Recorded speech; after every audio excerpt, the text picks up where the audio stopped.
ನಮಸ್ತೆ ಸ್ನೇಹಿತರೆ, ಇವತ್ತು ನಾವು ದ್ವಿತೀಯ BA ಇತಿಹಾಸ ಇದರಲ್ಲಿ ಬರುವಂತಹ ಓದಲೇಬೇಕಾಗಿರುವಂತಹ ಮುಖ್ಯ ಪ್ರಶ್ನೆಗಳ ಪಾಯಿಂಟ್ಸ್ಗಳನ್ನಷ್ಟೇ ನೋಡ್ತಾ ಹೋಗುವ. ಸಂಪೂರ್ಣವಾಗಿ ಒಂದೇ ವಿಡಿಯೋದಲ್ಲಿ ಸಂಪೂರ್ಣ ದ್ವಿತೀಯ BA ಇತಿಹಾಸವನ್ನು ತಿಳಿತಾ ಹೋಗುವ. ಮುಖ್ಯವಾದ ಪ್ರಶ್ನೆಗಳ ಹಳೆಯ ಪ್ರಶ್ನೆ ಪತ್ರಿಕೆಯಲ್ಲಿ ಪದೇ ಪದೇ ಬಂದಿರುವಂತಹ ಪ್ರಶ್ನೆಗಳ ಪಾಯಿಂಟ್ಸ್ಗಳನ್ನು ಈ ಒಂದು ವಿಡಿಯೋದಲ್ಲಿ ತಿಳಿತಾ ಹೋಗುವ. ಮುಂದಿನ ವಿಡಿಯೋದಲ್ಲಿ ಆ ಒಂದು ಪ್ರಶ್ನೆಯ ಪಾಯಿಂಟ್ಸ್ಗಳ ಜೊತೆಗೆ ವಿವರಣೆಯನ್ನು ಕೂಡ ತಿಳಿತಾ ಹೋಗುವ. ಎಲ್ಲ ಒಂದೇ ವಿಡಿಯೋದಲ್ಲಿ ನಮಗೆ ಸಿಗುವ ರೀತಿಯಲ್ಲಿ ನಾವು ಎಲ್ಲವನ್ನು ಕೂಡ ನೋಡ್ತಾ ಹೋಗುವ.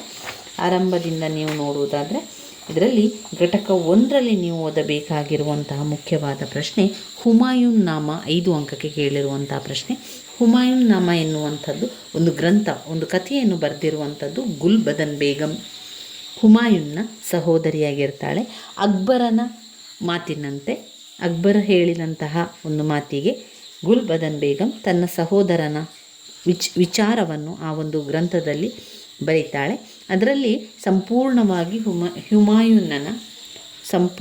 ಹುಮಾಯೂನ್ನ ಜೀವನದಲ್ಲಿ ಆಗಿರುವಂತಹ ಘಟನೆಗಳು, ಅವನ ಒಂದು ಯುದ್ಧಗಳು, ಅವನ ಸಹೋದರರು ಅವನಿಗೆ ಮಾಡಿದಂತಹ ಮೋಸಗಳು, ಅವನ ಜೀವನದಲ್ಲಿ ಅವನು ಕೈಗೊಂಡಂತಹ ದಂಡಯಾತ್ರೆಗಳು, ಯುದ್ಧಗಳು, ಸೋಲು ಗೆಲುವು, ಅವನ ಪಟ್ಟ ಕಷ್ಟ, ಇದೆಲ್ಲವನ್ನು ಕೂಡ ಆ ಒಂದು ಗ್ರಂಥದಲ್ಲಿ ಬರೆದಿರ್ತಾಳೆ. ಗುಲ್ಬದನ್ ಬೇಗಂ ಬರೆದಿರುವಂಥ ವಿಚಾರವನ್ನು ಇಲ್ಲಿ ಹೇಳಲಾಗಿರುವಂಥದ್ದು. ಇನ್ನು ಇದರಲ್ಲಿ ಘಟಕ 1ರಲ್ಲಿ ನೀವು ಓದಬೇಕಾಗಿರುವಂಥ ಮುಖ್ಯವಾದ ಪ್ರಶ್ನೆ ಇಲ್ಲ. ಘಟಕ 2ರಲ್ಲಿ ಬಂದಾಗ ಮೊಘಲ್ ಸಾಮ್ರಾಜ್ಯ ಬರ್ತದೆ. ಮೊಘಲ್ ಸಾಮ್ರಾಜ್ಯದಲ್ಲಿ ನಾವು ಮೊದಲಿಗೆ ಓದಬೇಕಾಗಿರುವಂಥದ್ದು ಮೊದಲನೆಯ ಪಾಣಿಪತ್ ಯುದ್ಧ ಇದೆ ನೋಡಿ. 1526 ಕ್ರಿಸ್ತಶಕ 1526ರಲ್ಲಿ ಮೊದಲನೆಯ ಪಾಣಿಪತ್ ಯುದ್ಧ. ಅದರ ಜೊತೆಗೆ ಪಾಣಿಪತ್ ಯುದ್ಧದ ಪರಿಣಾಮವನ್ನು ಕೂಡ ನೀವು ಓದ್ಕೊಳ್ಬೇಕು. ಅದರಲ್ಲಿ ಪಾಯಿಂಟ್ಸ್ ರೀತಿಯಲ್ಲಿ ಕೊಡಲಿಲ್ಲ, ನಾವು ಅದನ್ನು ನೇರವಾಗಿ ಓದ್ತಾ ಹೋಗುವಂಥದ್ದು. ಈಗಾಗಲೇ ನಾನು ಅದರ ಬಗ್ಗೆ ಸಂಪೂರ್ಣವಾಗಿ ವಿವರಣೆಯನ್ನು ಕೊಟ್ಟಿದ್ದೇನೆ ಕಳೆದ ವಿಡಿಯೋದಲ್ಲಿ, ಹಾಗೆಯೇ ಹಳೆಯ ವಿಡಿಯೋದಲ್ಲಿ ಅದರ ಸಂಪೂರ್ಣ ವಿವರಣೆ ಇದೆ.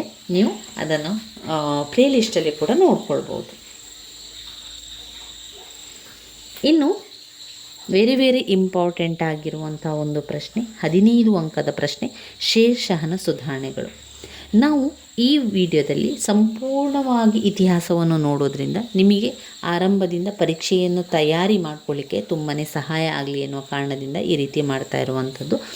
ಯಾರೆಲ್ಲ ಇದುವರೆಗೂ ಇತಿಹಾಸವನ್ನು ನೋಡಲಿಲ್ವ, ನೀವು ಇವತ್ತು ಗುರುತು ಹಾಕುವಂಥದ್ದನ್ನು, ಮುಖ್ಯವಾದ ಪ್ರಶ್ನೆ ಯಾವುದು ಅಂತ ನೋಡ್ತಾ ಹೋಗಿ. ಅದಾದ ನಂತರ ನೀವು ಅಭ್ಯಾಸವನ್ನು ಆರಂಭಿಸಬೇಕು. ಆದಷ್ಟು ಬೇಗ ಎಲ್ಲವನ್ನು ಕೂಡ ತಿಳಿತಾ ಹೋಗುವ. ಶೇರ್ಷಹನ ಸುಧಾರಣೆಗಳಲ್ಲಿ ನಾವು ನೋಡುವುದಾದರೆ ಅವನೊಬ್ಬ ದಕ್ಷ ಆಡಳಿತಗಾರ, ಉತ್ತಮ ಸೈನ್ಯಾಧಿಕಾರಿ ಕೂಡ ಆಗಿದ್ದ, ಶ್ರೇಷ್ಠ ಸೈನಿಕ, ಆಡಳಿತಗಾರ ಕೂಡ ಎಂದೆನಿಸಿಕೊಂಡಿದ್ದಂತಹ ಶೇರ್ಷಹನು ಕೇಂದ್ರಾಡಳಿತದಲ್ಲಿ ಸುಧಾರಣೆಗಳನ್ನು ಮಾಡ್ತಾನೆ.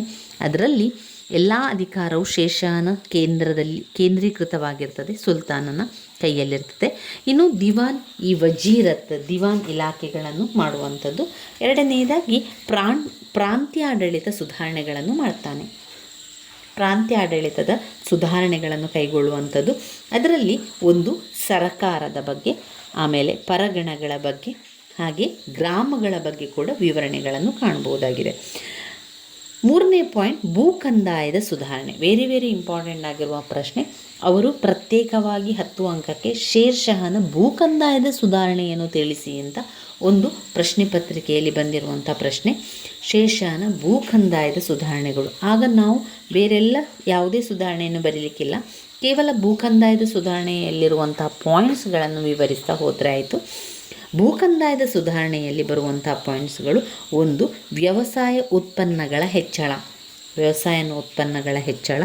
2. ಬೇಸಾಯಗಾರರ ಸ್ಥಿತಿಯನ್ನು ಉತ್ತಮಪಡಿಸುವುದು. 3. ಕಂದಾಯದಲ್ಲಿ ಹೆಚ್ಚಳವನ್ನುಂಟು ಮಾಡುವುದು. ವ್ಯವಸಾಯದ ಉತ್ಪನ್ನಗಳ ಹೆಚ್ಚಳ, ಬೇಸಾಯಗಾರರ ಸ್ಥಿತಿಯನ್ನು ಉತ್ತಮಪಡಿಸುವುದು, ಕಂದಾಯದಲ್ಲಿ ಹೆಚ್ಚಳವನ್ನುಂಟು ಮಾಡುವುದು ಭೂಕಂದಾಯದ ಸುಧಾರಣೆಗಳಲ್ಲಿ ಬರುವಂಥದ್ದು. ಅದಾದ ಮೇಲೆ ಸೈನಿಕ ಸುಧಾರಣೆಗಳನ್ನೆಲ್ಲ ಮಾಡ್ತಾನೆ. ಪೊಲೀಸ್ ಸುಧಾರಣೆಗಳನ್ನು ಮಾಡುವಂಥದ್ದು, ನ್ಯಾಯಾಂಗ ಸುಧಾರಣೆಗಳನ್ನು ಮಾಡುವಂಥದ್ದು, ಹಾಗೆಯೇ ಜನೋಪಯೋಗಿ ಕ್ರಮಗಳು, ಸರಾಯ್ಗಳು, ಗುಪ್ತದಳದ ಇಲಾಖೆಗಳು, ನಾಣ್ಯಗಳ ಸುಧಾರಣೆಗಳು, ಶೇಷನ ಕಟ್ಟಡಗಳು, ಶೇಷನ ಔದಾರ್ಯತೆ, ಇದೆಲ್ಲವೂ ಕೂಡ ಶೇಷನ ಆಡಳಿತ ಸುಧಾರಣೆಗಳಲ್ಲಿ ನಾವು ಬರಿಬೇಕಾಗಿರುವಂತಹ ಪಾಯಿಂಟ್ಸ್ಗಳಾಗಿದೆ. ಅಲ್ಲಿ ಅವರು ಶೇರ್ಷಾಹನ ಸುಧಾರಣೆಗಳು ಅಂತ ಕೇಳ್ಬೋದು, ಅಥವಾ ಶೇರ್ಷಾಹನ ಆಡಳಿತದ ಕ್ರಮಗಳು, ಆಡಳಿತದಲ್ಲಿ ಆತನು ಮಾಡಿದಂಥ ಸುಧಾರಣೆಗಳು ಅಂತಲೇ ಕೇಳ್ಬೋದು. ಆಗ ನಾವು ಈ ಎಲ್ಲ ಪಾಯಿಂಟ್ಸ್ಗಳನ್ನು ಬರಿತಾ ಹೋಗುವಂಥದ್ದು. ಕೇಂದ್ರಾಡಳಿತದಲ್ಲಿ ಸುಧಾರಣೆ, ಪ್ರಾಂತ್ಯಾಡಳಿತದಲ್ಲಿ ಸುಧಾರಣೆ, ಭೂಕಂದಾಯದ ಸುಧಾರಣೆ, ಸೈನಿಕ ಸುಧಾರಣೆ, ಪೊಲೀಸ್ ಸುಧಾರಣೆ, ನ್ಯಾಯಾಂಗ ಸುಧಾರಣೆ, ಜನೋಪಯೋಗಿ ಕ್ರಮಗಳು, ಇವುಗಳನ್ನೆಲ್ಲ ಸೇರಿಸ್ತಾ ಬರೆಯುವಂಥದ್ದು. ನಾಣ್ಯಗಳ ಸುಧಾರಣೆ, ಶೇಷನ ಕಟ್ಟಡ, ಶೇಷನ ಔದಾರ್ಯತೆ, ಇವಿಷ್ಟು ವಿಚಾರಗಳನ್ನು ನಾವು ಬರಿತಾ ಹೋಗುವಂಥದ್ದು. ಇನ್ನು ನಾವು ನೋಡುವುದಾದರೆ ಘಟಕ 4. ಘಟಕ 4ರಲ್ಲಿ ಅಕ್ಬರನ ದಾಳಿಗಳು, ಸಾಮ್ರಾಜ್ಯ ಒಗ್ಗೂಡುವಿಕೆ, ಅಕ್ಬರನ ಬಗ್ಗೆ ಇರುವಂತಹ ಒಂದು ಘಟಕವಾಗಿದೆ. ಇದರಲ್ಲಿ ನಾವು 5 ಅಂಕಕ್ಕೆ ಒಂದು ಬಂದಿರುವಂಥ ಪ್ರಶ್ನೆ ಬೈರಮ್ ಖಾನ್ನ ಬಗ್ಗೆ. ಪುಟ ಸಂಖ್ಯೆ 44ರಲ್ಲಿದೆ ನೋಡಿ, ಬೈರಮ್ ಖಾನ್ನ ಬಗ್ಗೆ ಅದರಲ್ಲಿ ಕೊಟ್ಟಿದ್ದಾರೆ. ಅವನು ಯಾವ ರೀತಿ ರಾಜ್ಯವನ್ನು ನೋಡ್ಕೊಳ್ತಾ ಇದ್ದ, ಯಾವ ರೀತಿ ಅವನನ್ನು ಕೊನೆಗೆ ಆ ರಾಜ್ಯದಿಂದ ಹೊರಗೂಡಿಸ್ತಾರೆ ಎನ್ನುವಂಥ ವಿಚಾರ ಅದರಲ್ಲಿದೆ. ಇನ್ನು ಅಕ್ಬರನ ನೀತಿ 15 ಅಂಕಕ್ಕೆ ಪದೇ ಪದೇ ಕೇಳಿರುವಂತಹ ಪ್ರಶ್ನೆ ಅಕ್ಬರನ ನೀತಿಯ ಬಗ್ಗೆ. ನಾವು ಉತ್ತಮ ಆಡಳಿತಗಾರ, ಸರ್ವಧರ್ಮ ಸಹಿಷ್ಣುತೆ ನೀತಿಯನ್ನು ಹೊಂದಿದ್ದ. ಅವನು ಯಾವ ರೀತಿ ಒಂದು ಹೊಸ ಧರ್ಮವನ್ನು ಆರಂಭ ಮಾಡ್ತಾನೆ, ಆ ಒಂದು ಹೊಸ ಧರ್ಮದ ಹೆಸರು ದೀನ್ ಇ ಲಾಯಿ ಎನ್ನುವಂಥ ಹೊಸ ಧರ್ಮದ ಉದಯ ಕೂಡ ಆಗ್ತದೆ. ಆದರೆ ಅದರಲ್ಲಿ ಕೆಲವು ಕಟ್ಟುನಿಟ್ಟಾದ ಕ್ರಮವನ್ನು ಅವನು ಅನುಸರಿಸಿದ್ದರಿಂದ ಯಾರು ಕೂಡ ಹೆಚ್ಚು ಹಿಂದೂಗಳು ಅದಕ್ಕೆ ಸೇರಿಕೊಳ್ಳಲಿಲ್ಲ. ಬೀರ್ಬಲ್ ಮಾತ್ರ ಅದಕ್ಕೆ ಸೇರಿಕೊಳ್ಳುವಂಥದ್ದು. ಇನ್ನು ಘಟಕ 5ರಲ್ಲಿ ಜಹಂಗೀರ್ ಶಹಜಾನ್ನವರ ವಿಚಾರಗಳನ್ನು ಕಾಣಬಹುದಾಗಿದೆ. ಮೊದಲಿಗೆ ಬರುವಂಥದ್ದು ಔರಂಗಜೇಬ್ನ ಧಾರ್ಮಿಕ ನೀತಿಯ ಬಗ್ಗೆ ಕೊಟ್ಟಿದ್ದಾರೆ ನೋಡಿ. ಸಂಪೂರ್ಣವಾಗಿ ಯಾವ ರೀತಿಯ ಗುಣ ಇದೆ ಎನ್ನುವಂಥದ್ದು. ಔರಂಗಜೇಬನಿಗೆ ಸಹಿಷ್ಣುತೆಯ ಗುಣ ಇರಲಿಲ್ಲ. ಅವನ ಅಭಿಪ್ರಾಯದಲ್ಲಿ ಯಾವುದು ಇಸ್ಲಾಮೇತರ ಪದ್ಧತಿಗಳಾಗಿದ್ದವು ಅವುಗಳನ್ನು ಎಲ್ಲ ಕೂಡ ರದ್ದುಗೊಳಿಸಬೇಕು, ರದ್ದುಗೊಳಿಸಿದನು ಕೂಡ. ಉದಾಹರಣೆಗೆ ಆಸ್ಥಾನದ ಖಗೋಳಶಾಸ್ತ್ರಜ್ಞರನ್ನು, ಜ್ಯೋತಿಷ್ಯರನ್ನು ಅವರ ಕೆಲಸದಿಂದ ವಜಾ ಮಾಡಿಸಿದನು. ಸುಗಂಧ ಉರಿಯುವುದನ್ನು, ತುಲಾಭಾರದ ಕ್ರಮವನ್ನು ನಿಷೇಧ ಮಾಡಿದನು. ಆಸ್ಥಾನದಲ್ಲಿ ಸಂಗೀತದ ಸ್ವರವನ್ನಡಗಿಸಿದ್ದನು. ಮಹಮ್ಮದ್ ಪೈಗಂಬರ್ ಹುಟ್ಟಿದ ದಿನದಂದು ಧಾರ್ಮಿಕ ಸಂಗೀತವನ್ನು ನಿಷೇಧಿಸಿದನು. ಉದ್ದಗಡ್ಡ ಬೆಳೆಸುವುದನ್ನು, ಜರಿತಾರಿ ಬಟ್ಟೆ ಧರಿಸುವುದನ್ನು, ಸಾಧು ಸಂತರ ಗೋರಿಗಳ ಮೇಲೆ ದೀಪ ಹಚ್ಚುವುದನ್ನು, ಮೊಹರಂ ಹಬ್ಬದ ಮೆರವಣಿಗೆಯನ್ನು ನಿಲ್ಲಿಸಿದನು. ಮೊಘಲ್ ಸೇವೆಗೆ ಹಿಂದೂಗಳನ್ನು ಮನ್ಸಬ್ದಾರನಾಗಿ ನೇಮಿಸುವ ಹಾಗೂ ಇತರ ಉನ್ನತ ಹುದ್ದೆಗಳಿಗೆ ನೇಮಕ ಮಾಡುವ ಪದ್ಧತಿಯನ್ನು ಬಿಟ್ಟಿತು. ಈ ವಿಚಾರ ಇರುವಂಥದ್ದು ಔರಂಗಜೇಬನ ಧಾರ್ಮಿಕ ನೀತಿಯಲ್ಲಿ ಬರ್ತದೆ. ಇನ್ನು ಘಟಕ 6 ಮೊಘಲ್ ಸಾಮ್ರಾಜ್ಯದ ಅವನತಿ ಮತ್ತು ಪತನದ ಬಗ್ಗೆ. ಮೊಘಲ್ ಸಾಮ್ರಾಜ್ಯದ ಅವನತಿಗೆ ಕಾರಣಗಳೇನು, ಅದರಲ್ಲಿ ಕೆಲವು ಪಾಯಿಂಟ್ಸ್ಗಳನ್ನು ಕೊಟ್ಟಿದ್ದಾರೆ. ಆ ಪಾಯಿಂಟ್ಸ್ಗಳನ್ನು ತಿಳ್ಕೊಂಡು ನಂತರ ಮುಂದಿನ ವಿಡಿಯೋಕ್ಕೆ ಹೋಗಬೇಕು. ಉತ್ತರಾಧಿಕಾರತ್ವದ ಕಾಯ್ದೆ ಜಾರಿಯಲ್ಲಿಲ್ಲದಿದ್ದುದು. ಮೊಘಲ್ ಸಾಮ್ರಾಜ್ಯದ ಅವನತಿಗೆ ಮುಖ್ಯವಾದ ಕಾರಣ ಉತ್ತರಾಧಿಕಾರತ್ವದ ಕಾಯ್ದೆ ಜಾರಿಯಲ್ಲಿಲ್ಲದಿದ್ದುದು. ಉತ್ತರಾಧಿಕಾರತ್ವದ ಕಾಯ್ದೆ ಜಾರಿಯಲ್ಲಿಲ್ಲದಿದ್ದುದು. 2 ಧಾರ್ಮಿಕ ನೀತಿ. 3 ಔರಂಗಜೇಬ್ನ ದಕ್ಕನ್ ದಂಡಯಾತ್ರೆ. 4 ಭಾರತದಲ್ಲಿ ಮುಸ್ಲಿಂ ಪ್ರಭುತ್ವ ಸ್ಥಾಪನೆ. 5 ಮೊಘಲರ ಅರಸರ ದುಂದುವೆಚ್ಚ ಮತ್ತು ಭೋಗವಿಲಾಸ ಜೀವನ. ಮೊಘಲ್ ಅರಸರ ದುಂದುವೆಚ್ಚ ಮತ್ತು ಭೋಗವಿಲಾಸ ಜೀವನ. 6 ಮೊಘಲ್ ಸಾಮ್ರಾಜ್ಯದ ವೈಶಾಲ್ಯತೆ.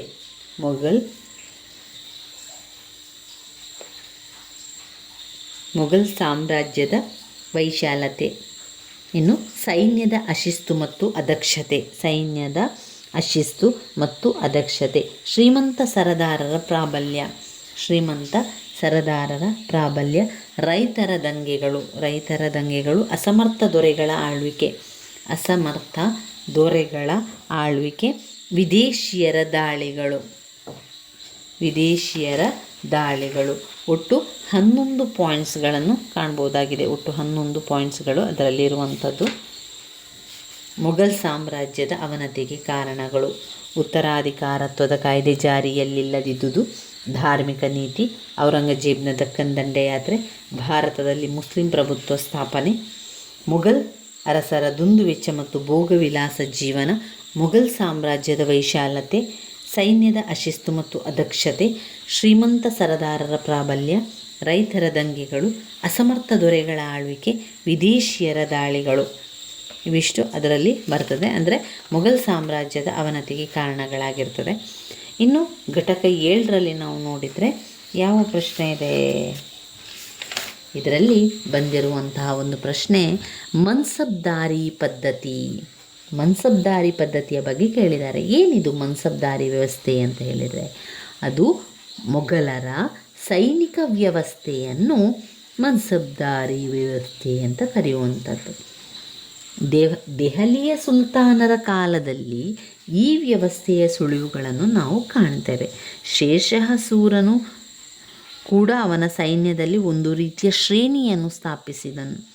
ಅವನ ಕೈಯಲ್ಲಿ 1,000, 2,000 ಅಥವಾ ಇನ್ನೂ ಹೆಚ್ಚು ಸಂಖ್ಯೆಯ ಸೈನಿಕರ ನಾಯಕತ್ವವನ್ನು ವಹಿಸುತ್ತಿದ್ದ ದಳಪತಿಗಳಿದ್ದರು. ಬಾಬರ್ ಮತ್ತು ಹುಮಾಯೂನ್ನ ಕೈ ಕೆಳಗಿದ್ದ ಸೈನ್ಯರು ಮಂಗೋಲರು, ತುರುಷ್ಕರು, ಉಜ್ಬೆನ್, ಪರ್ಷಿಯನ್ನರು, ಅಫ್ಘನ್ ಮುಂತಾದ ವಿದೇಶಿಯರು ಇರುತ್ತಿದ್ದರು. ಅವರಿಗೆ ಸಂಬಳದ ಬದಲಾಗಿ ಸೇನಾ ದಳಪತಿಗೆ ಭೂಮಿಯನ್ನು ನೀಡುತ್ತಿದ್ದರು.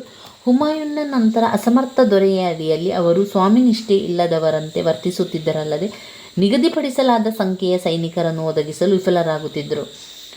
ಅಕ್ಬರನಿಗೆ ಸೈನಿಕ ಬಲದಲ್ಲಿದ್ದ ಬೇನೆಯ ಅರಿವು ಪ್ರಾರಂಭದಲ್ಲಿ ತಿಳಿಯಿತು. ಮೊಘಲ್ ಮತ್ತು ಉಜ್ಬೆನ್ ಸೇನಾಧಿಕಾರಿಗಳ ಬಲವಾದ ವಿರೋಧದ ನಡುವೆಯೂ ಅವನು ಸೇನೆಯ ಮೇಲಿನ ಸಂಪೂರ್ಣ ನಿಯಂತ್ರಣ ಹಾಗೂ ನಿರ್ದೇಶನದ ಅಧಿಕಾರವನ್ನು ವಹಿಸಿಕೊಂಡನು ಮತ್ತು ಆಮೂಲಾಗ್ರವಾಗಿ ಅದನ್ನು ಹೊಸದಾಗಿ ವ್ಯವಸ್ಥೆಗೊಳಿಸಿದನು. ಇದರ ಫಲವೇ ಪ್ರಸಿದ್ಧವಾದ ಮನ್ಸಬ್ದಾರಿ ವ್ಯವಸ್ಥೆ ಎನ್ನಲಾಗಿದೆ. ಈ ಮನ್ಸಬ್ದಾರರು ಏನು ಮಾಡ್ತಾಯಿದ್ರು ಅಂದರೆ ಸೈನಿಕರಿಗೆ ತರಬೇತಿಯನ್ನು ಕೊಡ್ತಾಯಿದ್ರು. ಜನರನ್ನು ಸೇರಿಸಿಕೊಂಡು ಅವರಿಗೆ ತರಬೇತಿಯನ್ನು ಕೊಡುವಂಥದ್ದು.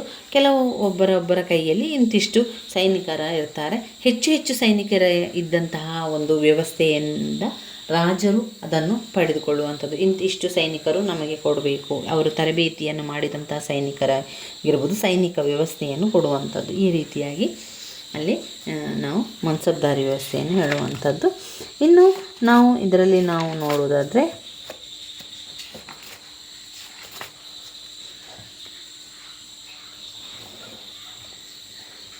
ಇನ್ನು ಬರುವಂಥದ್ದು ಘಟಕ 8 ಮೊಘಲ್ ಕಾಲದ ಸಾಮಾಜಿಕ ಆರ್ಥಿಕ ಜೀವನ ಆಗಿದೆ. ಇಲ್ಲಿ ಯಾವುದು ಮುಖ್ಯವಾದ ಪ್ರಶ್ನೆಯನ್ನು ಮೊದಲಿಗೆ ಆರಂಭ ಮಾಡಬೇಕು. ಅದಾದ ನಂತರ ಮತ್ತೆ ಉಳಿದಿರುವಂತಹ ಪ್ರಶ್ನೆಗಳಿಗೆ ಕೂಡ ಉತ್ತರವನ್ನು ತಿಳ್ಕೊಳ್ಳುವಂಥದ್ದು.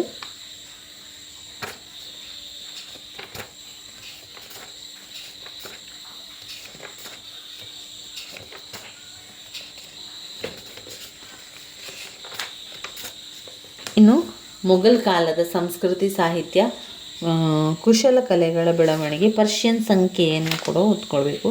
ಪರ್ಷಿಯನ್ನಲ್ಲಿ ಅದರ ಸಾಹಿತ್ಯ, ಪರ್ಷಿಯನ್ ಸಾಹಿತ್ಯ, ಹಿಂದಿ ಸಾಹಿತ್ಯ, ಉರ್ದು ಸಾಹಿತ್ಯ, ಅರೇಬಿಕ್ ಸಾಹಿತ್ಯ, ಸಂಸ್ಕೃತ ಸಾಹಿತ್ಯ, ಪ್ರಾದೇಶಿಕ ಭಾಷೆಗಳ ಸಾಹಿತ್ಯ,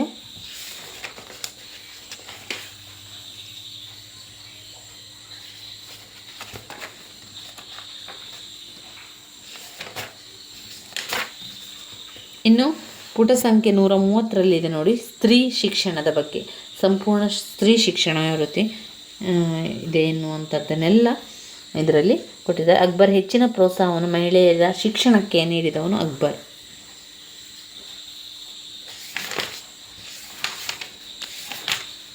ಇನ್ನು ಇಷ್ಟ ಆದರೆ ಮೊಘಲ್ ಸಾಮ್ರಾಜ್ಯ ಆಯಿತು.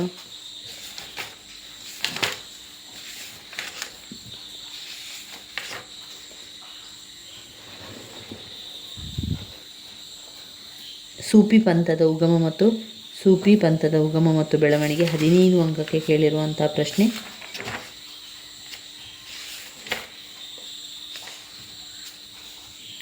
ಪುಟ ಸಂಖ್ಯೆ 153ರಲ್ಲಿ ಸೂಫಿ ಪಂಥದ ತತ್ವಗಳು. ಸೂಫಿ ಪಂಥ ಏಕೆ ದೇವರಾಧನೆಯಲ್ಲಿ ನಂಬಿಕೆಯನ್ನು ಸೂಫಿ ಪಂಥ ಏಕದೇವರಾಧನೆಯಲ್ಲಿ ನಂಬಿಕೆಯನ್ನು ಹೊಂದಿತು. ಅಂದರೆ ಏಕದೇವರಾಧನೆ ಅಂದರೆ ಒಂದೇ ದೇವರನ್ನು ಪೂಜೆ ಮಾಡುವುದು ಏಕದೇವರಾಧನೆ. ಬಹು ದೇವರನ್ನು ಪೂಜೆ ಮಾಡುವವರು ಬಹುದೇವತಾರಾಧನೆಯನ್ನು ಮಾಡುವಂಥದ್ದು. ಸೂಫಿ ಪಂಥ ಏಕ ದೇವರಾಧನೆಯಲ್ಲಿ ನಂಬಿಕೆಯನ್ನು ಹೊಂದಿತ್ತು. ಎಲ್ಲ ಜೀವಿಗಳು ಮತ್ತು ಸರ್ವಸ್ವವು ದೇವರ ಭಾಗವೆಂದು ಭಾವಿಸಿತ್ತು. ದೇವರನ್ನು ಪ್ರೀತಿಸುವುದನ್ನು ಹೊರತುಪಡಿಸಿ ಸರ್ವಸ್ವವು ತ್ಯಜಿಸುವುದರ ಮೂಲಕ ದೇವನನ್ನು ಕಾಣಬಹುದು. ದೇವರು ಈ ಲೋಕದ ಸೃಷ್ಟಿಕರ್ತ. ಮೂರ್ತಿ ಪೂಜೆಯನ್ನು ಯಾವುದೇ ರೂಪದಲ್ಲಿ ಅವರು ಪುರಸ್ಕರಿಸಲಿಲ್ಲ. ದೇವರು ದಯಾಳು, ಹಾಗಾಗಿ ದೇವರಲ್ಲಿ ತಮ್ಮ ಆತ್ಮಗಳು ಒಂದಾಗಬೇಕೆಂದು ಬೋಧಿಸಿದರು. ಇದು ಸೂಫಿ ಪಂಥದ ತತ್ವಗಳಲ್ಲಿ ಬರ್ತದೆ. ಇನ್ನು ಸೂಫಿ ಪಂಥದ ತತ್ವಗಳಲ್ಲಿರುವಂಥ ಇನ್ನಷ್ಟು ಪಾಯಿಂಟ್ಸ್ಗಳು: ದೇವರನ್ನು ಸ್ಮರಿಸಲು ಸಂಗೀತವನ್ನು ಸಾಧನವಾಗಿ ಮಾಡಿಕೊಂಡರು. ಮನುಷ್ಯ ಜೀವಿಯ ಪ್ರಥಮ ಶತ್ರು ಆಸೆ ಎಂದು ಭಾವಿಸಲಾಗಿತ್ತು, ಹಾಗಾಗಿ ಆಸೆಯನ್ನು ತ್ಯಜಿಸುವಂತೆ ನಿರ್ದೇಶಿಸಲಾಯಿತು. 9ನೇ ಪಾಯಿಂಟ್: ಫಿರ್ ಎಂದು ಕರೆಯಲ್ಪಡುವ ಗುರುವಿನಲ್ಲಿ ನಂಬಿಕೆಯನ್ನು ಹೊಂದಿದ್ದರು. ಫಿರ್ನ ಆಶೀರ್ವಾದ ಇಲ್ಲದೆ ನಾವು ಈ ಒಂದು ಲೋಕದಲ್ಲಿ ಏನನ್ನೂ ಕೂಡ ಸಾಧಿಸಲು ಸಾಧ್ಯವಿಲ್ಲವೆಂದು ಗುರುಗಳಿಗೆ ಶರಣಾಗುವುದು ಒಂದೇ ಮಾರ್ಗ ಎಂದು ಬೋಧಿಸಿದ್ದರು. ಹಿಂದೂ ಸನ್ಯಾಸಿಗಳಂತೆ ಸೂಫಿಗಳು ಅರಣ್ಯಗಳಲ್ಲಿ ವಾಸವಾಗಿರದೆ ನಗರಗಳಲ್ಲಿ ವಾಸವಾಗಿದ್ದರು. ಸಾಮಾಜಿಕ ಸಮಾನತೆ ಮತ್ತು ಸಾಮರಸ್ಯದ ಭಾವನೆಗಳನ್ನು ಜನರಿಗೆ ಮನವರಿಕೆ ಮಾಡಿಕೊಡುತ್ತಿದ್ದರು. ಇವಿಷ್ಟು ಸೂಫಿ ಪಂಥದ ತತ್ವಗಳಾಗಿ ಇರುವಂಥದ್ದನ್ನು ಕಾಣ್ಬೋದು. ಸೂಫಿ ಪಂಥ ಏಕದೇವತಾ ಆರಾಧನೆಯಲ್ಲಿ ನಂಬಿಕೆಯನ್ನು ಹೊಂದಿತ್ತು. ಎಲ್ಲ ಜೀವಿಗಳು ಸರ್ವಸ್ವವು ದೇವರ ಭಾಗವೆಂದು ಭಾವಿಸಿತ್ತು. ದೇವರನ್ನು ಪ್ರೀತಿಸುವುದನ್ನು ಹೊರತುಪಡಿಸಿ ಸರ್ವಸ್ವವನ್ನು ತ್ಯಜಿಸುವುದರ ಮೂಲಕ ದೇವನನ್ನು ಕಾಣಬಹುದು. ದೇವರು ಈ ಲೋಕದ ಸೃಷ್ಟಿಕರ್ತ. ಮೂರ್ತಿ ಪೂಜೆಯನ್ನು ಯಾವುದೇ ರೂಪದಲ್ಲೂ ಅವರು ಪುರಸ್ಕರಿಸಲಿಲ್ಲ. ದೇವರು ದಯಾಳು, ಹಾಗಾಗಿ ದೇವರಲ್ಲಿ ತಮ್ಮ ಆತ್ಮಗಳು ಒಂದಾಗಬೇಕೆಂದು ಬೋಧಿಸಿದರು. ದೇವರನ್ನು ಸ್ಮರಿಸಲು ಸಂಗೀತವನ್ನು ಸಾಧನವಾಗಿ ಮಾಡಿಕೊಂಡರು. ಮನುಷ್ಯ ಜೀವಿಯ ಪ್ರಥಮ ಶತ್ರು ಆಸೆ ಎಂದು ಭಾವಿಸಲಾಗಿತ್ತು, ಹಾಗಾಗಿ ಆಸೆಯನ್ನು ತ್ಯಜಿಸುವಂತೆ ನಿರ್ದೇಶಿಸಲಾಯಿತು. ಫಿರ್ ಎಂದು ಕರೆಯಲ್ಪಡುತ್ತಿದ್ದ ಗುರುವಿನಲ್ಲಿ ನಂಬಿಕೆಯನ್ನು ಹೊಂದಿದ್ದರು. ಫಿರ್ನ ಆಶೀರ್ವಾದದ ಇಲ್ಲದೆ ನಾವು ಈ ಲೋಕದಲ್ಲಿ ಏನನ್ನೂ ಸಾಧಿಸಲು ಸಾಧ್ಯವಿಲ್ಲವೆಂದು ಮತ್ತು ಗುರುಗಳಿಗೆ ಶರಣಾಗುವುದು ಒಂದೇ ಮಾರ್ಗ ಎಂದು ಬೋಧಿಸಿದ್ದರು. ಹಿಂದೂ ಸನ್ಯಾಸಿಗಳಂತೆ ಸೂಫಿಗಳು ಅರಣ್ಯಗಳಲ್ಲಿ ವಾಸವಾಗಿರದೆ ನಗರಗಳಲ್ಲಿ ವಾಸವಾಗಿದ್ದರು. ಸಾಮಾಜಿಕ ಸಮಾನತೆ, ಸಾಮರಸ್ಯದ ಭಾವನೆಗಳನ್ನು ಜನರಿಗೆ ಮನವರಿಕೆ ಮಾಡಿಕೊಡುತ್ತಿದ್ದರು. ಇನ್ನು ಬರುವಂಥದ್ದು ಘಟಕ 13. ಘಟಕ 13ರಲ್ಲಿ ಇರುವಂಥದ್ದು ಮರಾಠರ ಉದಯ, ಮರಾಠರ ಏಳಿಗೆ ಪ್ರೇರಣೆ ಇರುವಂಥದ್ದು.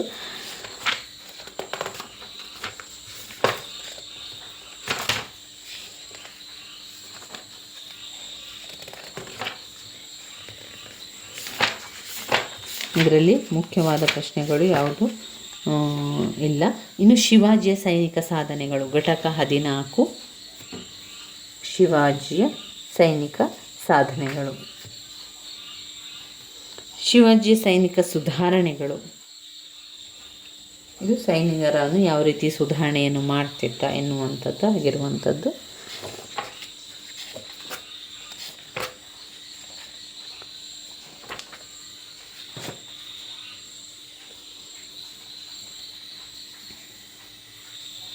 ಇನ್ನು ಶಿವಾಜಿ ಮತ್ತು ಆತನ ಆಡಳಿತ. ಶಿವಾಜಿಯ ಆಡಳಿತ. ಕೇಂದ್ರ ಸರ್ಕಾರ ಅಷ್ಟಪ್ರಧಾನ ವ್ಯವಸ್ಥೆ. ಕೇಂದ್ರ ಮತ್ತು ಪ್ರಾಂತೀಯ ಸರ್ಕಾರಗಳ ನಡುವಣ ಸಂಬಂಧ. ಪ್ರಾಂತ್ಯ ಸರ್ಕಾರದ ಸ್ವರೂಪ. ಅಷ್ಟಪ್ರಧಾನ ವ್ಯವಸ್ಥೆ. ಕೇಂದ್ರ ಮತ್ತು ಪ್ರಾಂತ್ಯ ಸರ್ಕಾರಗಳ ನಡುವಿನ ಸಂಬಂಧಗಳು. ಪ್ರಾಂತ್ಯ ಸರ್ಕಾರದ ಸ್ವರೂಪ.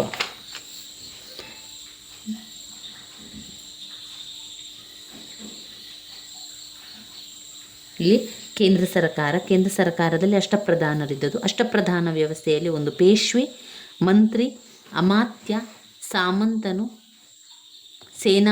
ಸೇನಾಪತಿ, ಸಚಿವನು, ರಾಜರ ಪತ್ರ ವ್ಯವಹಾರಗಳ ಮೇಲ್ವಿಚಾರಣೆ, ಪಂಡಿತರಾವ್ ಧಾರ್ಮಿಕ ವ್ಯವಹಾರ, ನ್ಯಾಯಾಧೀಶ ನ್ಯಾಯ ನಿರ್ವಹಣೆ. ರಾಜನು ಆಡಳಿತ ಪದ್ಧತಿಯ ಕೇಂದ್ರ ಬಿಂದುವಾಗಿದ್ದು ಮಂತ್ರಿಗಳನ್ನು ತನಗೆ ಇಷ್ಟ ಬಂದಷ್ಟು ಕಾಲ ನೇಮಿಸಿಕೊಳ್ಳುತ್ತಿದ್ದರು. ಆಡಳಿತವು ದೊರೆಯ ವೈಯಕ್ತಿಕ ಸಾಮರ್ಥ್ಯವನ್ನು ಅವಲಂಬಿಸಿದ್ದು ಮಂತ್ರಿಗಳು ರಾಜರಿಗೆ ಸಲಹೆ ನೀಡುತ್ತಿರದಲ್ಲದೆ ಅವರ ಆಜ್ಞೆಯನ್ನು ಪಾಲಿಸುತ್ತಿದ್ದರು. ಪಂಡಿತ್ ರಾವ್ ಮತ್ತು ನ್ಯಾಯಾಧೀಶ ಇವರಿಬ್ಬರನ್ನು ಬಿಟ್ಟು ಉಳಿದವರು ಆಡಳಿತದಲ್ಲಿ ಮಾತ್ರವಲ್ಲದೆ ಯುದ್ಧದಲ್ಲಿಯೂ ಭಾಗವಹಿಸಬೇಕಾಗಿತ್ತು. ಇನ್ನು 2ನೇ ಪಾಯಿಂಟ್ನಲ್ಲಿ ಕೇಂದ್ರ ಮತ್ತು ಪ್ರಾಂತ್ಯ ಸರ್ಕಾರಗಳ ನಡುವಿನ ಸಂಬಂಧ. 3 ಪ್ರಾಂತ್ಯ ಸರ್ಕಾರದ ಸ್ವರೂಪ ಆಗಿರುವಂಥದ್ದು. ಇನ್ನು ಘಟಕ 16ರಲ್ಲಿ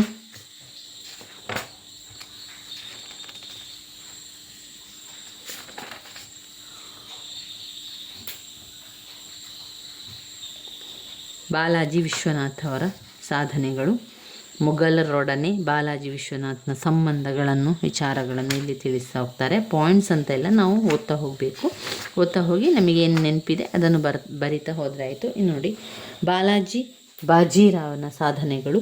ಒಂದು ಆಂತರಿಕ ಯುದ್ಧವನ್ನು ಮಾಡಿದ್ದು, ಆಂತರಿಕ ಯುದ್ಧ ಮತ್ತು ತಾರಾಬಾಯಿಯ ಪತನ, ಬಾಜಿರಾಯನ ನೀತಿ, ಸಾಮರಸ್ಯದ ವಿಸ್ತರಣೆ, ತಿಳಿಯಬೇಕಾದ ಅಂಶಗಳು.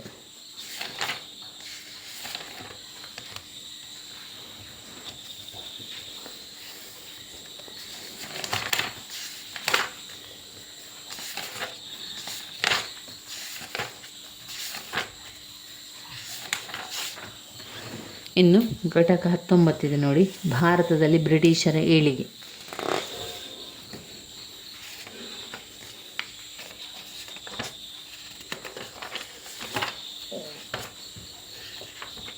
ಕರ್ನಾಟಕ ಯುದ್ಧದ ಪರಿಣಾಮವನ್ನು ಓದ್ಕೊಳ್ಬೇಕು. ಇದಾದಮೇಲೆ ಬಕ್ಸರ್ ಕದನ ಇದೆ ನೋಡಿ, ಬಕ್ಸರ್ ಕದನ 220ನೇ ಪುಟದಲ್ಲಿದೆ. ಅದು ಮೀರ್ ಜಾಫರನು ಬಂಗಾಳದ ನವಾಬನಾಗಿದ್ದ. ಮೀರ್ ಜಾಫರ್ ಹೆಸರಿಗಷ್ಟೇ ನವಾಬ, ನಿಜವಾದ ಅಧಿಕಾರ ಎಲ್ಲ ಬ್ರಿಟಿಷರ ಕೈಯಲ್ಲಿತ್ತು. ಪ್ಲಾಸಿ ಕದನದ ನಂತರದ ಒಪ್ಪಂದಗಳಿಂದ ಬ್ರಿಟಿಷ್ ಅಧಿಕಾರಿಗಳು ನಿರೀಕ್ಷೆಗೂ ಮೀರಿ ಸಂಪತ್ತನ್ನು ದೋಚಿಸಿದರು.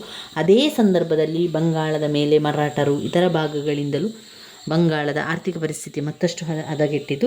ಬ್ರಿಟಿಷರ ಒತ್ತಡಕ್ಕೆ ಆಡಳಿತ ನಡೆಸುವುದು ಮೀರ್ ಜಾಫರ್ ಬಹಳ ಕಷ್ಟವಾಯಿತು. ಅದರಲ್ಲಿ ಫುಲ್ಲು ಯಾವುದೆಲ್ಲ ಬಂದಿದೆ, ಯಾವುದು ಮುಖ್ಯವಾದ ಪ್ರಶ್ನೆಯನ್ನು ನೋಡುವಂಥದ್ದು. ದತ್ತು ಮಕ್ಕಳಿಗೆ ಹಕ್ಕಿಲ್ಲ ನೀತಿ, ಲಾರ್ಡ್ ಡಾಲ್ಹೌಸಿಯ ಪಾತ್ರ ತುಂಬಾ ಮುಖ್ಯವಾಗಿರುವಂತಹ ಪ್ರಶ್ನೆ.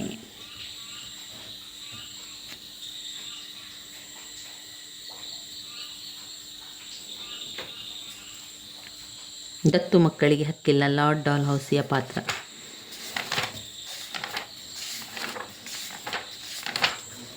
ಘಟಕ 21 ರೆಗ್ಯುಲೇಟಿಂಗ್ ಕಾಯ್ದೆ ಬಗ್ಗೆ ಓದ್ಕೊಳ್ಬೇಕು. ಅದು ಮುಖ್ಯವಾದಂಥ ಪಾಠ. 245 ಪುಟ ಸಂಖ್ಯೆಯಲ್ಲಿ ಕಾರ್ನ್ವಾಲಿಸ್ನ ಆಡಳಿತ ಸುಧಾರಣೆ ಇದೆ. ವೆರಿ ಇಂಪಾರ್ಟೆಂಟ್ ಆಗಿರುವಂತಹ ಪ್ರಶ್ನೆ. ಕಾರ್ನ್ವಾಲಿಸ್ನ ಆಡಳಿತ ಸುಧಾರಣೆಗಳು. ಆಡಳಿತ ಸುಧಾರಣೆಯಲ್ಲಿ ಒಂದು ನ್ಯಾಯಾಂಗ ಸುಧಾರಣೆಯನ್ನು ಮಾಡಿರುವಂಥದ್ದು, ಸೈನಿಕ ಹಾಗೂ ವಾಣಿಜ್ಯ ಸುಧಾರಣೆಗಳಿರುವಂಥದ್ದು, ಆರ್ಥಿಕ ಸುಧಾರಣೆಗಳು, ಕಾಯಂ ಜಮೀನ್ದಾರ ಪದ್ಧತಿ, ಜಮೀನ್ದಾರ್ ಪದ್ಧತಿಯ ಪರಿಣಾಮಗಳು.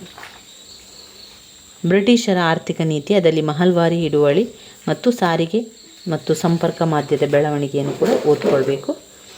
ರೈತಾವರಿ ಪದ್ಧತಿ, ಮಹಲ್ವಾರಿ ಪದ್ಧತಿ, ಪುಟ ಸಂಖ್ಯೆ 256ರಲ್ಲಿದೆ ನೋಡಿ. ಪಾಯಿಂಟ್ಸ್ ಅಂತ ಇಲ್ಲ, ಅವರು ನೇರವಾಗಿ ಹಾಗೆ ಉತ್ತರವನ್ನು ಕೊಟ್ಟಿದ್ದಾರೆ. ನಾವೇನು ಮಾಡಬೇಕು, ಅದನ್ನು ಒಮ್ಮೆ ಓದ್ತಾ ಹೋಗಬೇಕು.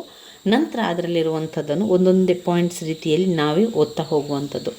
ಇದರ ಸಂಪೂರ್ಣ ವಿವರಣೆಯನ್ನು ಹಾಗೆ ಪಾಯಿಂಟ್ಸ್ ಮಾಡುವಂಥ ರೀತಿಯನ್ನು ನಾನು ನಿಮಗೆ ಮುಂದಿನ ವಿಡಿಯೋದಲ್ಲಿ ತಿಳಿಸ್ಕೊಡ್ತೇನೆ. ಈಗ ಯಾವುದನ್ನು ಓದ್ಕೊಳ್ಬೇಕು, ಹಾಗೆ ಪಾಯಿಂಟ್ಸ್ ಇರುವಂತಹ ಪ್ರಶ್ನೆಗಳ ಪಾಯಿಂಟ್ಸ್ಗಳನ್ನಷ್ಟೇ ನೋಡ್ತಾ ಹೋಗ್ತಾ ಇದ್ದೇವೆ.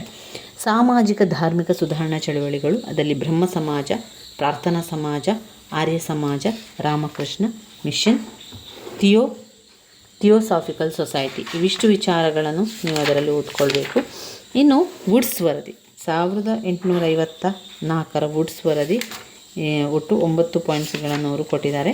ಇದಾಯಿತು, ಇದು ಕೊನೆಯದಾದಂತಹ ಒಂದು ಪ್ರಶ್ನೆಯಾಗಿದೆ. ವುಡ್ಸ್ನ ವರದಿಯ ಪಾಯಿಂಟ್ಸ್ಗಳು, ಅವರು ಕೊಟ್ಟಿರುವಂಥ ಪಾಯಿಂಟ್ಸ್ಗಳನ್ನು ನಾವು ಒಮ್ಮೆ ಓದ್ತಾ ಹೋಗುವ.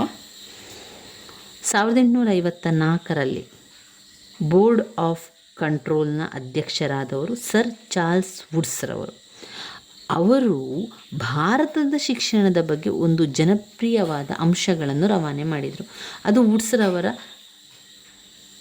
ಡಿಸ್ಪ್ಯಾಚ್ ಎಂಬುದಾಗಿ ಪ್ರಸಿದ್ಧವಾಯಿತು. ಇದು ಭಾರತದ ಶಿಕ್ಷಣದ ಒಂದು ಮಹತ್ವ ಯೋಜನೆ ಎಂಬುದಾಗಿ ಪ್ರಸಿದ್ಧವಾಗಿದ್ದು, ಭಾರತದಲ್ಲಿ ಇಂಗ್ಲಿಷ್ ಶಿಕ್ಷಣದ ಮಹತ್ವದ ಯೋಜನೆ ಎಂದು ಹೆಸರು ಪಡೆದಿದ್ದು, ಇದರಲ್ಲಿ ಕಂಡುಬರುವ ಮಹತ್ವದ ಅಂಶಗಳೆಂದರೆ ಇದು ಶಿಕ್ಷಣದ ಉದ್ದೇಶವನ್ನು ವಿವರಿಸಿದ್ದು, ಅದರ ಮೂಲಕ ಭಾರತೀಯರಿಗೆ ಕಲೆ, ವಿಜ್ಞಾನ, ತತ್ವಶಾಸ್ತ್ರ ಹಾಗೂ ಸಾಹಿತ್ಯ ಕ್ಷೇತ್ರದಲ್ಲಿ ಪಾಶ್ಚಿಮಾತ್ಯದ ಶಿಕ್ಷಣವನ್ನು ನೀಡುವುದೇ ಆಗಿದೆ 2. ಭಾರತೀಯ ಭಾಷೆಗಳ ಅಧ್ಯಯನವನ್ನು ಪ್ರೋತ್ಸಾಹಿಸುವುದಕ್ಕಾಗಿ ಇಂಗ್ಲಿಷ್ ಭಾಷೆಯನ್ನು ಭಾರತೀಯರಿಗೆ ಕಲಿಸುವ ಏರ್ಪಾಡು ಮಾಡುವುದಾಗಿದ್ದು, ಅದೇ ಎಲ್ಲೆಲ್ಲಿ ಬೇಡಿಕೆ ಇದೆಯೋ ಅಲ್ಲಿ ಹೆಚ್ಚು ಸಂಸ್ಥೆಗಳನ್ನು ಸ್ಥಾಪಿಸುವುದು, ಯುರೋಪಿನ ಜ್ಞಾನವನ್ನು ಇಂಗ್ಲಿಷ್ ಹಾಗೂ ಭಾರತೀಯ ಭಾಷೆಗಳಲ್ಲಿ ತಿಳಿಸುವ ಏರ್ಪಾಡು ಕೂಡ ಮಾಡಲಾಗಿತ್ತು. 3ನೇ ಪಾಯಿಂಟ್, ಭಾರತದಲ್ಲಿ ವಿಶ್ವವಿದ್ಯಾನಿಲಯಗಳನ್ನು ಸ್ಥಾಪಿಸಲು ಕಾಲ ಬಂದಿತ್ತು. ಅವುಗಳಲ್ಲಿ ಲಂಡನ್ ವಿಶ್ವವಿದ್ಯಾನಿಲಯಗಳ ಮಾದರಿಯಲ್ಲಿ ಸ್ಥಾಪಿಸಬೇಕು. ಇವುಗಳು ಕೇವಲ ಪರೀಕ್ಷೆಗಳನ್ನು ನಡೆಸುವ ಕೇಂದ್ರಗಳಾಗಬೇಕು. ಒಂದೊಂದು ವಿಶ್ವವಿದ್ಯಾನಿಲಯಕ್ಕೂ ಒಂದೊಂದು ಕುಲಪತಿ ಹಾಗೂ ಸೆನೆಟ್ ಸಭೆ ಇರಬೇಕು. ಎಲ್ಲ ಶಿಕ್ಷಣದ ವಿಷಯಗಳ ವಿಭಾಗಗಳಿಗೆ ಅಧ್ಯಾಪಕರನ್ನು ನೇಮಿಸಬೇಕು. ಉದಾಹರಣೆ, ಕಾನೂನು ಶಿಕ್ಷಣ, ಅರ್ಥಶಾಸ್ತ್ರ ಶಿಕ್ಷಣ, ಇತಿಹಾಸ. ಕಲ್ಕತ್ತಾ ಹಾಗೂ ಬಾಂಬೆ ವಿಶ್ವವಿದ್ಯಾನಿಲಯಗಳು ಮೊದಲು ವಿಶ್ವವಿದ್ಯಾನಿಲಯಗಳಾಗಿ ಸ್ಥಾಪಿಸಬೇಕು. ಮದ್ರಾಸಲ್ಲಿ ಮತ್ತೊಂದು ವಿಶ್ವವಿದ್ಯಾನಿಲಯ ಸ್ಥಾಪಿಸಬೇಕು. ಇದಲ್ಲದೆ ಎಲ್ಲೆಲ್ಲಿ ವಿದ್ಯಾರ್ಥಿಗಳ ಸಂಖ್ಯೆ ಹೆಚ್ಚಿದೆಯೋ ಅಲ್ಲಿ ಪದವಿ ಕಾಲೇಜು ಕೂಡ ಸ್ಥಾಪಿಸಬೇಕು. ಅಧ್ಯಾಪಕರನ್ನು ತರಬೇತಿಗೊಳಿಸುವ ವಿದ್ಯಾಸಂಸ್ಥೆಗಳಿರಬೇಕು. ಸರ್ಕಾರಿ ಕಾಲೇಜು ಶಾಲಾ ಸಂಸ್ಥೆಯ ಹೆಚ್ಚಿಸಬೇಕು. ಮಾಧ್ಯಮಿಕ ಶಾಲೆಗಳನ್ನು ಸಹ ಹೆಚ್ಚಾಗಿ ಅಸ್ತಿತ್ವಕ್ಕೆ ತರಬೇಕಾಗಿದೆ. ಅವುಗಳ ಜೊತೆಗೆ ಪ್ರಾಥಮಿಕ ಶಿಕ್ಷಣಕ್ಕೆ ಹೆಚ್ಚಿನ ಗಮನವನ್ನು ಕೊಡಬೇಕು. ಇನ್ನು 6ನೇ ಪಾಯಿಂಟ್, ಖಾಸಗಿಯಾಗಿ ಸ್ಥಾಪನೆಯಾಗುವ ಶೈಕ್ಷಣಿಕ ಸಂಸ್ಥೆಗಳಿಗೆ ಧನ ಸಹಾಯವನ್ನು ನೀಡುವುದು ಮಾರ್ಪಾಡಾಗಬೇಕು. ಈ ಧನ ಸಹಾಯವನ್ನು ನೀಡುವಾಗ ತಟಸ್ಥ ಧಾರ್ಮಿಕ ತತ್ವಗಳನ್ನು ಅಳವಡಿಸಿಕೊಳ್ಳಬೇಕು. ಬುದ್ಧಿಶಾಲಿ ವಿದ್ಯಾರ್ಥಿಗಳಿಗೆ ಸ್ಕಾಲರ್ಶಿಪ್ ನೀಡುವ ಪದ್ಧತಿ ಅನುಸರಿಸಬೇಕು. ಮಹಿಳೆಯರ ಶಿಕ್ಷಣವನ್ನು ಪ್ರೋತ್ಸಾಹಿಸಬೇಕು. ಎಲ್ಲ ರಾಜ್ಯಗಳಲ್ಲೂ ಒಂದು ಸಾಮಾನ್ಯ ಶಿಕ್ಷಣ ಇಲಾಖೆಯನ್ನು ಸ್ಥಾಪಿಸಿ ಒಬ್ಬೊಬ್ಬ ನಿರ್ದೇಶಕರನ್ನು ನೇಮಿಸಬೇಕಾಗಿದೆ. ಈತರಿಗೆ ಶಾಲಾ ಇನ್ಸ್ಪೆಕ್ಟರ್ ಮತ್ತು ಡೆಪ್ಯೂಟಿ ಇನ್ಸ್ಪೆಕ್ಟರ್ಗಳು ಸಹಾಯಕರಾಗಿ ಕಾರ್ಯನಿರ್ವಹಿಸಬೇಕಾಗಿದೆ. ಅನೇಕ ವಿಶ್ವವಿದ್ಯಾನಿಲಯಗಳನ್ನು ಈ ಯೋಜನೆಯಡಿಯಲ್ಲಿ ಸ್ಥಾಪಿಸಲಾಯಿತು. ಅದರ ರೀತಿ 1857ರಲ್ಲಿ ಕಲ್ಕತ್ತಾ, ಮದ್ರಾಸ್, ಬಾಂಬೆಯಲ್ಲಿ ವಿಶ್ವವಿದ್ಯಾನಿಲಯ ಸ್ಥಾಪಿಸಲಾಯಿತು. ಪಂಜಾಬ್ ಮತ್ತು ಆಗ್ರಾದಲ್ಲಿ 1886-87ರಲ್ಲಿ ವಿಶ್ವವಿದ್ಯಾನಿಲಯಗಳನ್ನು ಪ್ರತ್ಯೇಕವಾಗಿ ಅಲ್ಲಿ ಸ್ಥಾಪಿಸಲಾಯಿತು. ಆಮೇಲೆ ವುಡ್ಸ್ ಅವರ ಡೆಸ್ಪ್ಯಾಚ್ನ ವಿಶ್ಲೇಷಣಾತ್ಮಕ ವಿಮರ್ಶೆ ಕೂಡ ಇದೆ. ಅದು ಭಾರತದ ಶಿಕ್ಷಣದ ಕ್ಷೇತ್ರದಲ್ಲಿ ವುಡ್ಸ್ ರವರು ಡಿಸ್ಪ್ಯಾಚ್ ಒಂದು ಮಹತ್ವದ ಮೈಲಿಗಲ್ಲು ಎಂದು ಹೇಳಬಹುದು. ಆದರೆ ಇದನ್ನು ಕೊಡಮಾಡಿದ ಮಾನ್ಯರು ಇದರಲ್ಲಿ ಯಾವುದೇ ನ್ಯೂನತೆಗಳಿಲ್ಲ ಎನ್ನುವಷ್ಟರ ಮಟ್ಟಿಗೆ ಹೊಗಳ್ತಾರೆ. ಅಂದರೆ ಇದು ತನ್ನ ಯೋಜನೆಯಂತೆ ಕಟ್ಟುನಿಟ್ಟಾಗಿ ಶಾಲೆಗಳನ್ನು ಸ್ಥಾಪಿಸಿ ನಡೆಸಲು ಬದ್ಧವಾಗಿದ್ದಿತು. ಇದು ವಿಶ್ವವಿದ್ಯಾನಿಲಯಗಳನ್ನು ಶೈಕ್ಷಣಿಕ ಅಂಗಗಳನ್ನಾಗಿ ಮಾಡದೆ ಕೇವಲ ಪರೀಕ್ಷೆಯನ್ನು ಮಾಡುವ ಅಂಗವನ್ನಾಗಿರಿಸಿದ್ದು ವಿಷಾದನೀಯ.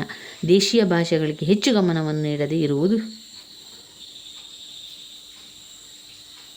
ಖಾಸಗಿ ಸಂಸ್ಥೆಗಳಿಗೆ ಯಾವುದೇ ರೀತಿಯ ಭವಿಷ್ಯವಿಲ್ಲದಿರುವುದನ್ನು ಇದರಲ್ಲಿ ಕಾಣಬಹುದು. ಈ ಡೆಸ್ಪ್ಯಾಚಲ್ಲಿ ಇರುವಂಥ ಎಲ್ಲ ಮೂಲಾಂಶಗಳು ಸಹ ಸರ್ಕಾರವು ಜಾರಿಗೆ ತರದೇ ಇರುವುದು ಕಂಡು ಬರುತ್ತದೆ. ಇವಿಷ್ಟು ವುಡ್ಸ್ನ ವರದಿಯಲ್ಲಿ ಕಾಣಬಹುದಾಗಿದೆ. ಇವಿಷ್ಟು ಸಂಪೂರ್ಣವಾಗಿ ನೀವು ಓದಲೇಬೇಕಾಗಿರುವಂತಹ ಮುಖ್ಯವಾದ ಪ್ರಶ್ನೆಗಳು. ದ್ವಿತೀಯ BA ಇತಿಹಾಸ, ಯಾರಿಗೆಲ್ಲ ದ್ವಿತೀಯ BAಯಲ್ಲಿ ಇತಿಹಾಸವನ್ನು ನೀವು ಆಯ್ಕೆ ಮಾಡಿಕೊಂಡಿದ್ದೀರಾ ಅವರಿಗೆ ಪ್ರಥಮ BA, ದ್ವಿತೀಯ BA ಹಾಗೂ ತೃತೀಯಲ್ಲಿ ಇತಿಹಾಸ ಇರ್ತದೆ. ಈ ಇತಿಹಾಸಗಳಲ್ಲಿ ಹಳೆಯ ಪ್ರಶ್ನೆ ಪತ್ರಿಕೆಗಳನ್ನು ನೀವು ಮೊದಲು ನೋಡಿಕೊಳ್ಬೇಕು. ಹಳೆಯ ಪ್ರಶ್ನೆ ಪತ್ರಿಕೆಗಳ ಪ್ರಶ್ನೆಯನ್ನು ಗುರುತು ಹಾಕ್ಕೊಳ್ಳಿ. ಇಲ್ಲಾಂತಂದರೆ ನೀವು ಏನು ಮಾಡಬೇಕು, ಈ ಒಂದು ಇತಿಹಾಸ ಅಂತ ಬಂದಾಗ ಅದರಲ್ಲಿ ರಾಜರ ಒಂದು ಯಾವ ರೀತಿ ರಾಜರು ಆಡಳಿತವನ್ನು ಮಾಡಿದ್ದಾರೆ, ಹಾಗೆಯೇ ಅವರ ಒಂದು ಕೇಂದ್ರ ಆಡಳಿತ ಆಗಿರ್ಬೋದು, ಪ್ರಾಂತೀಯ ಆಡಳಿತ ಆಗಿರ್ಬೋದು, ಸೈನಿಕ ಸುಧಾರಣೆಗಳಾಗಿರ್ಬೋದು, ಇದರೆಲ್ಲ ಯಾವ ರೀತಿ ಅವನು ಬದಲಾವಣೆಗಳನ್ನು ಮಾಡ್ತಾನೆ ಎನ್ನುವಂಥದ್ದನ್ನು ತಿಳ್ಕೊಳ್ಬೇಕಾಗಿರುವಂಥದ್ದು.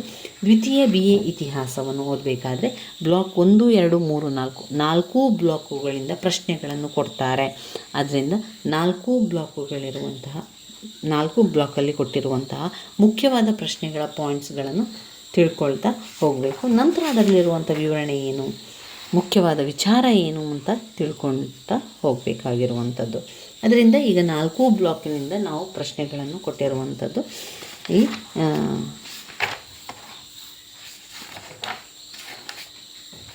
ಇದರಲ್ಲಿ ನಿಮಗೆ ಹಳೆಯ ಪ್ರಶ್ನೆ ಪತ್ರಿಕೆಯನ್ನೊಮ್ಮೆ ತೋರಿಸ್ತೇನೆ. ಈಗಾಗಲೇ ನಾನು ಹಳೆಯ ಪ್ರಶ್ನೆ ಪತ್ರಿಕೆ ನಿಮಗೆ ತಿಳಿಸಿದ್ದೆ, ಅದರಲ್ಲಿ ಯಾವ ರೀತಿ ಪ್ರಶ್ನೆ ಬಂದಿದೆ ಅಂತ ನಿಮಗೆ ತೋರಿಸಿದ್ದೆ. ಅದನ್ನೊಮ್ಮೆ ಹಳೆಯ ಪ್ರಶ್ನೆ ಪತ್ರಿಕೆಯನ್ನೊಮ್ಮೆ ಯಾಕೆ ನೋಡಬೇಕು ಅಂತ ಹೇಳಿದರೆ, ಈ ಹಳೆಯ ಪ್ರಶ್ನೆ ಪತ್ರಿಕೆಯಲ್ಲಿ ನಿಮಗೆ ಪರೀಕ್ಷೆ ಯಾವ ರೀತಿ ಇರ್ತದೆ ಎನ್ನುವಂಥದ್ದು ನೋಡಿಕೊಳ್ಳಿಕ್ಕೆ ಇದು ತುಂಬಾ ಸಹಕಾರಿಯಾಗ್ತದೆ. ವಿಭಾಗ ಎ ಯಲ್ಲಿ ಬರುವಂಥದ್ದು ಯಾವಾಗಲೂ 5 ಅಂಕದ ಪ್ರಶ್ನೆ. 5 ಅಂಕದ ಪ್ರಶ್ನೆಗೆ ನೀವು 1ರಿಂದ 1.5 ಪುಟದಷ್ಟು ಉತ್ತರ ಬರೀಬೇಕು.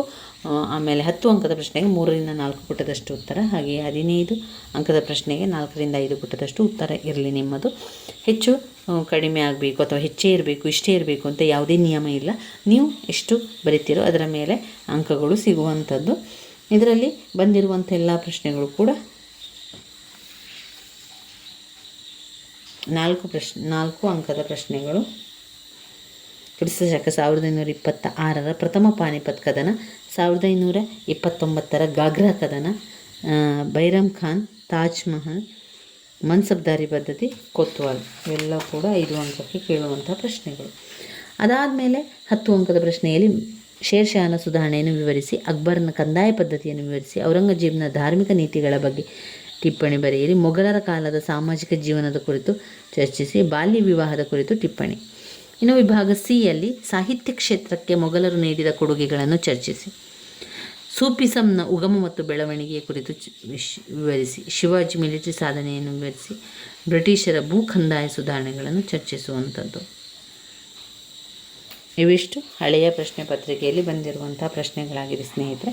ನನ್ನ ವೀಡಿಯೋಸ್ ಎಲ್ಲ ನಿಮಗೆ ಇಷ್ಟ ಆಗಿದ್ದರೆ ಲೈಕ್ ಕೊಡಿ, ಶೇರ್ ಮಾಡಿ, ಸಬ್ಸ್ಕ್ರೈಬ್ ಮಾಡಲಿಕ್ಕೆ ಮರಿಬೇಡಿ. ಹಾಗೆ ಮುಂದಿನ ತರಗತಿಯಲ್ಲಿ ಮುಂದಿನ ಒಂದು ವಿಡಿಯೋವನ್ನು ನಾವೇನು ಮಾಡುವ, ಹಳೆಯ ಪ್ರಶ್ನೆ ಪತ್ರಿಕೆಯಲ್ಲಿ ರಿಪೀಟ್ ಆಗಿ ಬಂದಿರುವಂತಹ ಪ್ರಶ್ನೆಗಳ ಪಾಯಿಂಟ್ಸ್ಗಳ ಜೊತೆಗೆ ವಿವರಣೆಯನ್ನು ಕೂಡ ತಿಳ್ಕೊಳ್ಳೋ ಸ್ನೇಹಿತರೆ. ಧನ್ಯವಾದಗಳು.